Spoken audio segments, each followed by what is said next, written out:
La presse aujourd'hui et l'audiovisuel, quel regard déjà vous portez de ces premiers exposés qui ont été faits par le ministre de la Communication? D'abord qu'il y a effectivement nécessité d'adapter nos textes à l'évolution de l'environnement des médias, mais il faut l'envisager dans un sens d'amélioration, dans un sens de libéralisation, dans le sens de la promotion même des médias en Côte d'Ivoire, parce qu'aujourd'hui les médias ont beaucoup de difficultés, les journalistes ont beaucoup de difficultés. Or, ce sont des moyens de consolidation de la démocratie. Or, dans les textes qui nous sont proposés, cette dimension-là fait gravement défaut. Nous avons même le sentiment d'un recul lorsqu'on voit l'esprit qui fonde toutes les dispositions relatives aux sanctions. Il y a donc le sentiment que l'on veut exprimer de façon claire, dresser comme une épée de Damoclès sur la tête des journalistes.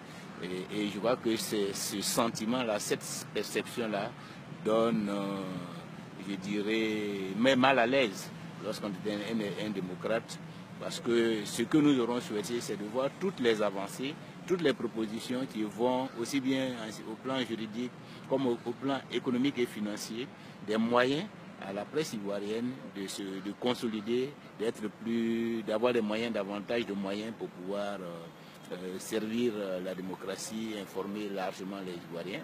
On n'a vu nulle part des dispositions relatives, je dirais, à la consolidation de la situation financière des organes de presse, la défiscalisation par exemple d'un certain nombre d'entrants, comment faire en sorte que peut-être même les prestations sociales en faveur de l'État soient allégées.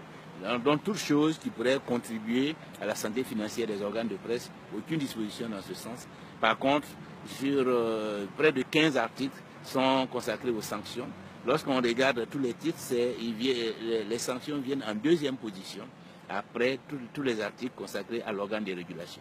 L'organe de régulation lui-même ne donne aucune garantie d'indépendance et de transparence. Lorsqu'on voit qu'il y a 3 journalistes uniquement, suffisance importante dans ces différents projets de loi. Mais Monsieur le Président, quand vous regardez aujourd'hui ce qui se passe, parce que c'est la loi de 2004 qui est en train d'être mise en cause.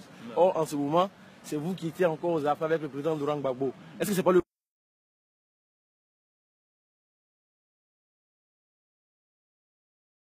indiqué? Et je ne peux pas dire que parce que l'on veut innover, alors on fait le procès. Ce n'est pas véritablement un procès.